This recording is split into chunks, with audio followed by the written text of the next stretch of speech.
should keep stats of what we've Are you going to introduce me? Yes. Hello everyone and welcome to a fairly sparsely attended meeting in the New Sheridan Club. Owing to train strikes, sadly our original speaker couldn't be here and most of the members of the committee can't be here and what have you. But thanks to the power of technology, people all over the world will be tuning in and indeed consulting the video which I'll upload about it afterwards. So without further ado, Tim Eyre will tell us about Greenland.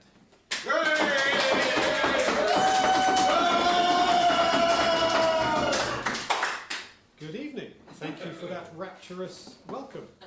So this evening we are going to talk about the nation of Greenland, a land of ice and beauty. So we'll firstly talk about Greenland in general, and then towards the end I'll talk a little bit about my trip there that I took in 2013. So this is Greenland. Let's first talk about the geography of the place. So the population of Greenland, according to the University of Wikipedia, is 56,466. So that is smaller than the number of people that will fit into the soccer stadium called the Emirates Stadium, which incidentally has got a very nice Ethiopian restaurant next door, which is why I go to that area. That is approximately the same as the population of the town of Macclesfield in Cheshire. So the cultural contribution of Greenlanders to the world actually significantly outstrips the population of the country. They gave us the parka and the kayak, for example. Kayak is a Greenlandic word. This is the flag of Greenland, red and white, hence my wearing a red suit and a white shirt and a white pocket square. To be in keeping with the Danish flag. It represents a setting sun. Greenland is part of the realm of Denmark, so it's not part of Denmark, but in the way that the Isle of Wight is part of the UK, but Denmark is still kind of oversees Greenland, but over the years Greenland has become increasingly more independent from Denmark. The capital city is Nuuk, where until the building was demolished in 2012, 1% of the population lived in a single building, which had the unlovely name Block P, which was entirely unsuitable to the Inuit way of life, as we shall see. Denmark sends Greenland $500 million a year in subsidy, and that represents about 20% of Greenland's GDP and about 50% of the public spending in Greenland. Greenland, here you can see I've put as an inset the Shetland Isles here to give you an idea of how far north Greenland is. So the southernmost parts of Greenland, where much of the population is about as far north as the northern parts of the Shetlands. So it's not like vastly further north than we're experienced to seeing. You can actually get that far north. This bit of Greenland has been jokingly called the banana coast of the country. Greenland is actually the world's largest island. Australia counts as a continental mass rather than as an island, so Greenland is the biggest. The geology in Greenland is very old. So Iceland, which is sort of over here, has got famously new geology of volcanic eruptions and the splitting apart of the continental rift. Greenland, on the other hand, has got some of the oldest rocks in the world.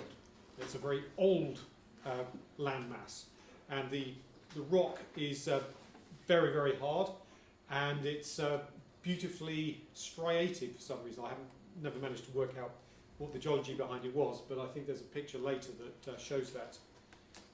In fact, I may. Oh yes, and then another geographical feature is something called nunataks. So these, I took this photograph while I was flying over Greenland on my way to the USA one time, and like face pressed against the window, absolutely fascinated to see. And these are mountain peaks poking through the ice cap. So Greenland is covered in an ice cap apart from the fringes, which is where the 56,466 people live, mostly on the west coast. And you've got an ice cap, but out of the top of the ice cap, you've got mountains poking out. And of course the ice cap is however many tens or hundreds of thousands of years old. The mountains are millions of years old. So this geological phenomenon kind of gives you an idea of geological timescale, where the ice cap is far newer than the mountains, rather than it all just being a static thing that's been there all the time. So here's the sort of striated landscape. You kind of see you get these scatterings of islands, and then you sort of see these channels that are all going in one direction.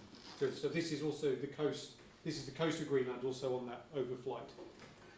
And so in Greenland, there is a famous meteorite. I can't actually remember what it's called, the York meteorite or something like that, which deposited iron. Meteorites tend to have a lot of iron in, and the Inuit have been known to make implements, in this case a harpoon, using iron from a meteorite. So they didn't have any kind of mining technology or anything, but they did hammer bits of iron that they found from this meteorite to help make tools, specifically hunting weapons. So a bit of history. So this is a picture of a Greenlandic young woman. This is a Greenlandic fellow I met on the way there on the flight from Copenhagen. He took a lot of photographs, so I'm sure he doesn't mind me. He's like photographing the cabin crew and stuff, so he can't really complain if I'm showing a picture of him. A bit of history about Iceland. Greenland has been inhabited for thousands of years. Thousands of years ago, it was something called the Dorset culture, which I think the anthropological term is Paleo-Eskimos. So this is like Stone Age Arctic dwellers. But the people like this chap here, they come from the Inuit, and they, as far as the anthropologists can tell, originated around the Bering Strait, so Northeast Asia, and migrated across Canada, and eventually ended up in Greenland. But they arrived in Greenland after the Europeans.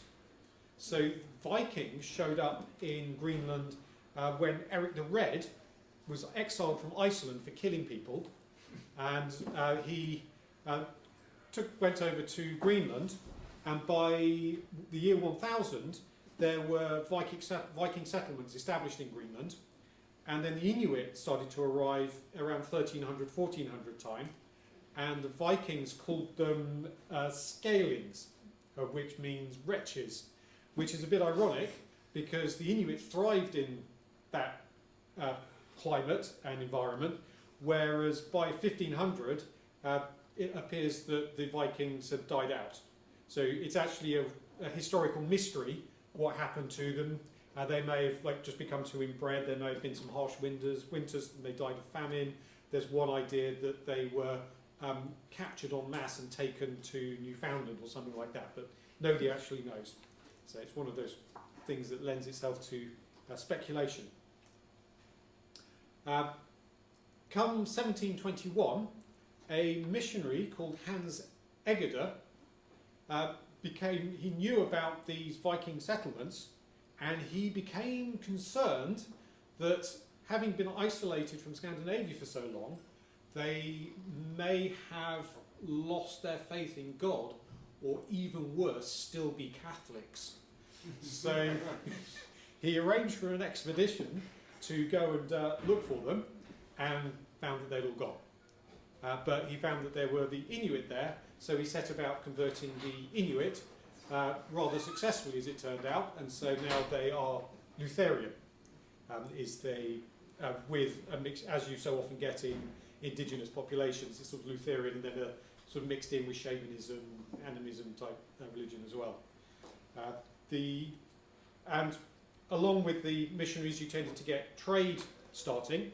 So the Greenlanders the Inuit started to have whaling ships come, and you got some intermixing with Europeans. Whaling was very important around this time in history. There are plenty of whales around there, and the Inuit really know how to catch whales. So there was a lot of whaling activity. Denmark was the country that colonised